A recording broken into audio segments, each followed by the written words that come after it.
Hi folks, and welcome back to Innovation and IP. This is video 2 in the video series on the regulatory context of innovation. And in the first video, we had a look at an overview, and we started off having a look at the rationales for innovation policy. We had a look at the free market paradigm, and we started to look at the interventionist paradigm. And I got you all prepped up with the pros, the advantages of interventionist policy, and now we need to look at the cons and disadvantages of interventionist policy. Obviously, there's going to be big winners and big losers from this kind of targeted strategy, and so you're going to have quite a number of sectors that feel rather ticked off that they're not getting perhaps as large a slice of the pie or any slice of the pie as they might wish. So that's going to be the first and probably largest problem, the unpopularity stakes. Also, so far as public law is concerned, the policy process of actually devising targeted and strategic policy initiatives can be very opaque. What do I mean by that? Actually, the whole policy-making process itself, it might surprise you to learn, is quite an opaque one. That is, it's not subject to a whole lot of public scrutiny. And that is where you can get some policy initiatives that get rather hurriedly slapped together, and they might not be very well thought out or well funded or well evaluated or implemented, and people do worry that given the rather opaque nature of policy making, where it's very openly strategic in nature, it makes it all the more worrying because you can't kind of get in and find out what the government's thinking about before the policies kind of land on everybody's desk in a newspaper headline.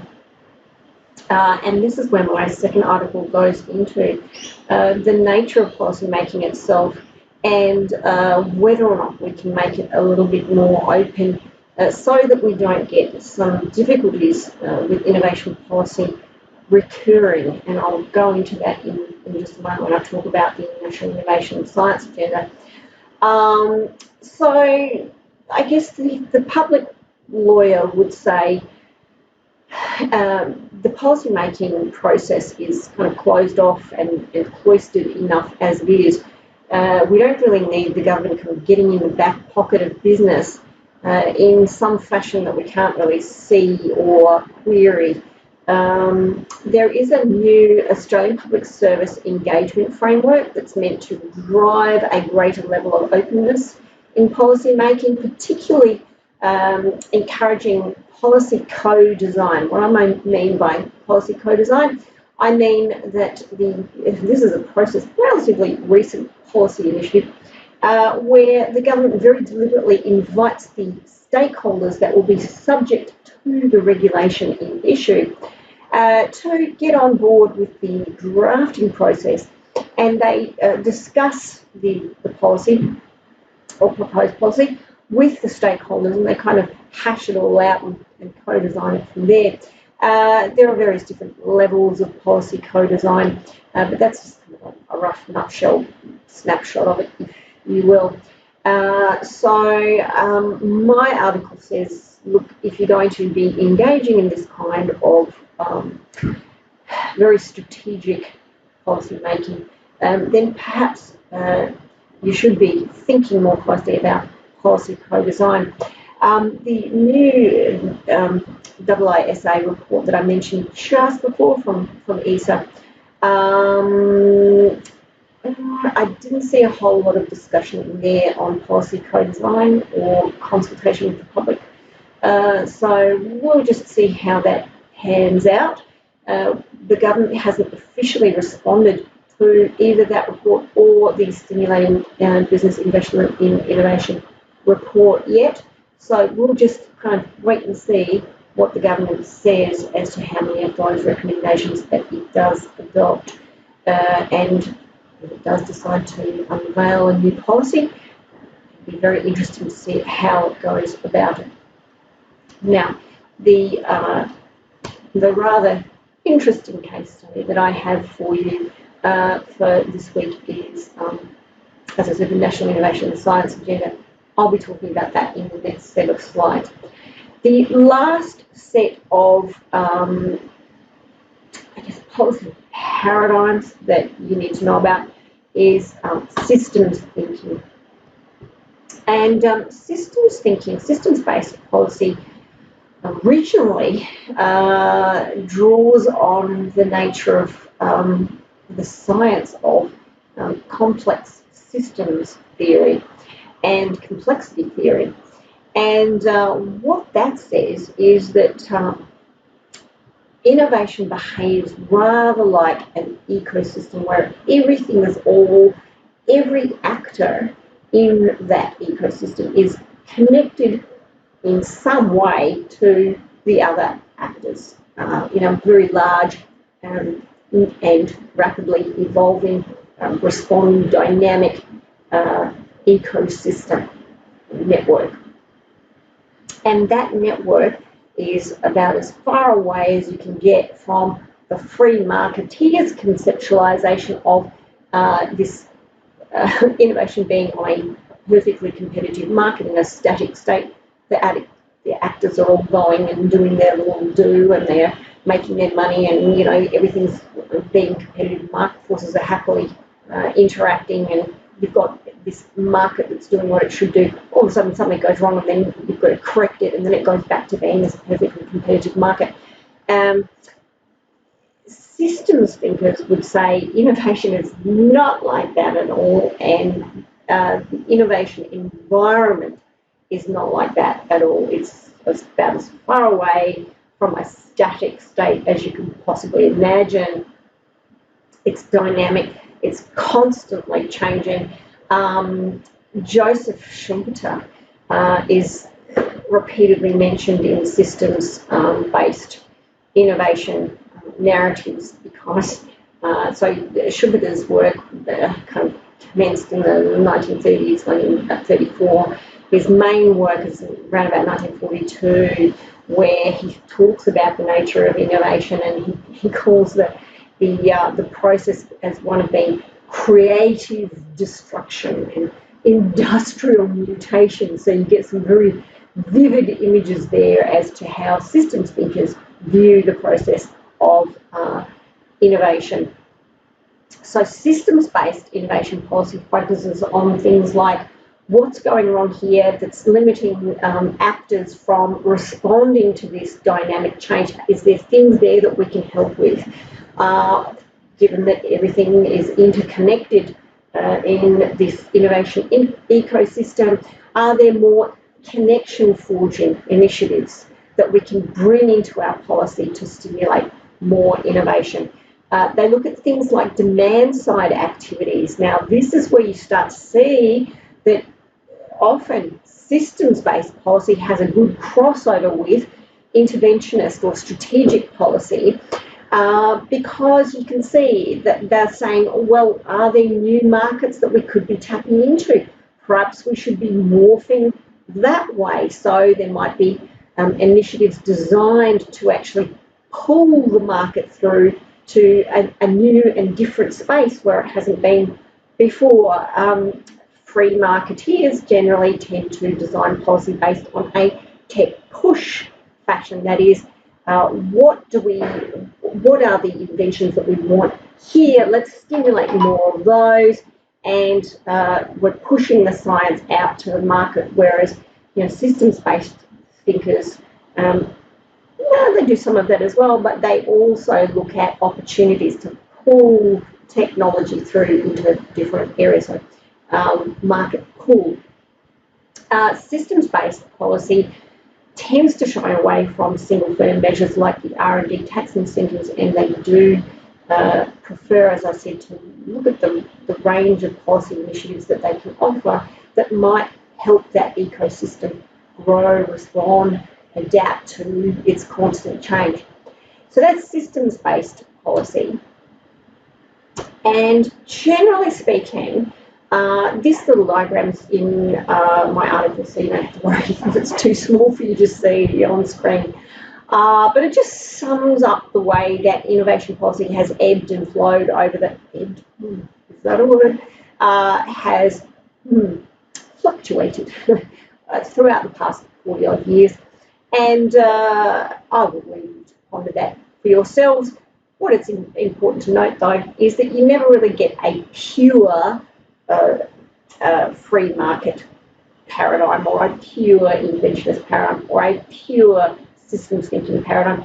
You'll normally get innovation policy normally tends to mix it up a bit. So where I say free market has dominated, yes, it has, but you'll find some strategic or targeted initiatives amongst the mainly free market policy initiatives that go on, same as the systems thinking kind of approach that has been proposed by ESA in its 2030 plan, and also to a lesser extent in the Stimulating Business Investment in Innovation report that's come out in 2020. Some mix of targeted and broad-based policy there initiatives. So I'll leave you on all of that as you're reading this week's reading. The National Innovation and Science Agenda is a very interesting little case study in the nature of innovation policy making, and well, just a really unfortunate story, actually. It had its genesis in Malcolm Turnbull's fascination with innovation. Certainly he seemed to strike a chord with industry at the time, so this is 2015, when Malcolm Turnbull came to power, September 2015, and on the steps of one of his very early speeches, he said at that time we need to restore traditional cabinet government. There must be an end to policy on the run and captain's calls. What are captain's calls? Captain's calls are, it's a sporting term where you have all of the team, working out what to do, and then the captain makes a call and says, no, we're going to do things this way. That's what the Prime Minister was meaning at that point in time. So policy on the run, policy that's hastily cobbled together, and captain's calls, that is, everyone's trying to work out what to do, and then the Prime Minister just says, no, we're going to do it this way, and imposes a regulatory regime on the stakeholders that might not necessarily meet the stakeholders' needs. We need to be truly consultative with the word public and open government. So you're thinking, well, the Prime Minister there is going to take time, talk to the stakeholders, co-deliberate this policy, co-draft, co-design, and get something really good on the books. Unfortunately, that's not what happened. Political expediency kind of stepped into the mix here, and within about 3 months, the Prime Minister had rolled out this, to much fanfare, this National Innovation and Science Agenda. So, unfortunately, given that, gee whiz, the planning, the drafting, the implementation and the evaluation all had serious problems with it, it's not really surprising that when it got audited, the Auditor General and the Australian National Audit Office does policy performance audits sporadically, comprises about 2% of its work, the ANAO.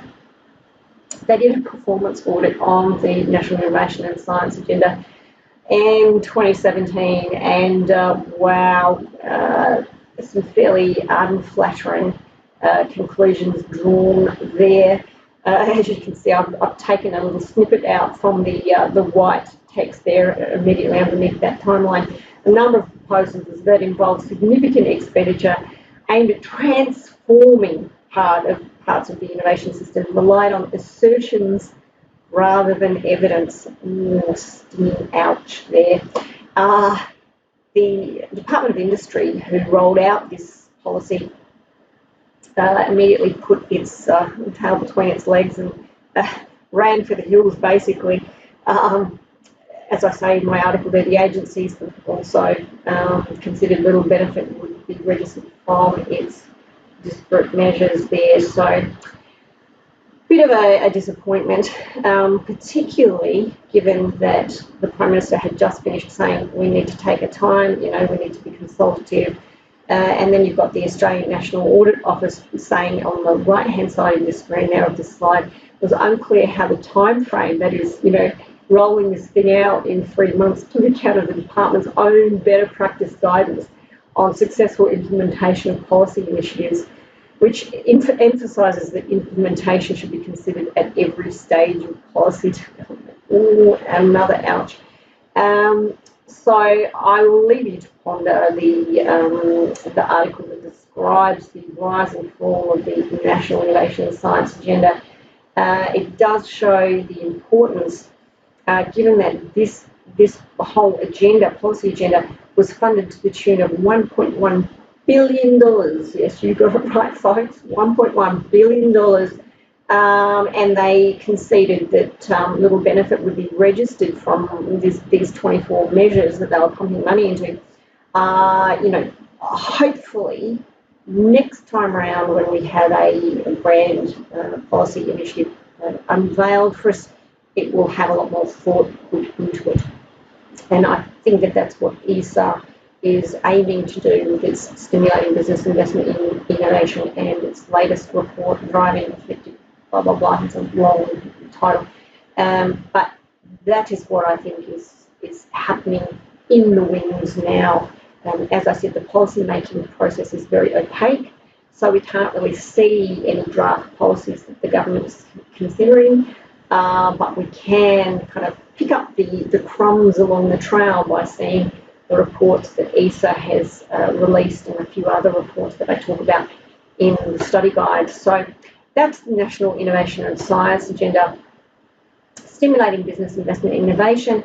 I've talked to you about that. I've talked to you about the Australia 2030 plan, which was fairly unsuccessful. The Stimulating Business Investment in Innovation proposed policy framework by ESA this time round, I think has really struck a chord, because what they are talking about now, sorry, my dog, is not only a return to strategic or targeted policy, so interventionist policy, but my last bullet point down there, they are taking a really good hard look at non-R&D innovation. Non-R&D innovation. What do I mean by that? I mean things like the kinds of incremental innovation that you wouldn't normally think of as invention per se. So things like business model, service model improvements, making your business run more efficiently, adopting digital technologies. This is a really big push behind the Stimulating Business Investment in Innovation proposal. These are all, they might be smaller scaled activities, not the blue sky, let's go and find a vaccine for cervical cancer kind of exercise. They're looking at the kind of innovation, if you call it that the mum and dad companies, the small to medium enterprises, SMEs, that comprise the vast bulk of Australian business, the kinds of innovation that they would be doing. In that term, non-R&D innovation, they also include things like taking a license of somebody else's intellectual property. So you haven't done the R&D that's involved in the patented widget itself, but you've decided that that patented widget is right for your business and you've decided to adopt it. So licensing intellectual property is one of those things in the package that they describe as non-R&D innovation. Interestingly, there was an innovation metrics review that happened in 2019, and that kind of set the scene here because, as I said, Australia has been lagging behind in the R&D collaboration stakes for a long time. And so the government, I guess unsurprisingly, thought maybe there's something wrong with the metrics, the way that we're actually capturing how well we perform in the innovation stakes. And so what they did was they released a consultation report, they had a workshop, and they were due to actually report by June 2020, which they haven't done, and now they've removed the anticipated report date down from the website completely. Have a look at what I say about that in the study guide. But in that innovation metrics review, they basically say, look,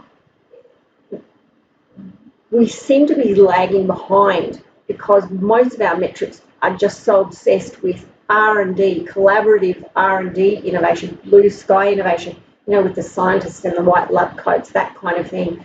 And we're not looking at this kind of non-R&D innovation that a lot of mum and dad companies are doing. So maybe we need to have some metrics that cater and capture Australia's performance at that level, not just at the blue sky level. And the Stimulating Business Investment in Innovation report that came out after that innovation metrics review really takes that idea and runs with it, and to the point where, you know, they're basically saying we have to get some money into stimulating more of this non-R&D innovation, because there's a whole lot of economic prosperity that can result from stimulating that kind of innovation. Of course, that got all of the collaborative R&D sector a little concerned, and I'll leave you to read a bit more about that in my article. So where do we go from here? Well, who knows? Watch this space, really. So the last thing we need to talk about today is what kind of government assistance is out there at the moment. The ones that I want you to have a little look at for the tutorial work this week are some fairly big ticket policy initiatives that deal with innovation: the Entrepreneurship Program, the Innovation Connections Program, and the IP Toolkit. Now, if you're short on time, just look at the IP Toolkit, because obviously that's going to be kind of most relevance for our particular unit. But in particular, that little website has a number of standard form IP agreements there. So what the government has thought is, how can we stimulate R&D, collaborative R&D, so the blue sky stuff, bearing in mind this was an initiative of the free market policy paradigm. This came about just before the National Innovation and Science Agenda came on board in 2015. The beta of it was rolled out in 2017. But they've thought, well, how can we stimulate R&D, collaborative R&D? Well, maybe what we can do is we can help the parties, we can help business on the one hand and researchers on the other hand collaborate more effectively if we throw a standard IP agreement at them. That way there'll be less haggling over the intellectual property that is going to be part and parcel of the collaborative R&D, because one of the main reasons why collaborations often fall apart is a failure to agree on what's going to happen to the IP at the end of it, who's going to get the goodies. And so the government's thought, we'll whack up these standard form agreements, and hopefully we'll generate more people coming together, because I'll at least have a starting point, an agreement already drafted, ready to go for them. Not really ready to go, but so what I want you to do is have a little look at the IP toolkit, have a good look at the standard form agreements. There's a couple of them. There's a confidentiality agreement, there's a mini agreement, and there's a maxi agreement. Have a little look, see what you think, and come prepared to discuss that at our tutorial. And we are past the magical 20-odd minute mark again, so I'm going to leave it there. That is probably all that we need to think about for this week in any event. And so, if you have any questions or queries, please don't hesitate to contact me. We have a Teams website, so post something up on Teams, post something up on a Moodle forum. If not, I hope to see you in the tutorial. And until then, bye for now, guys.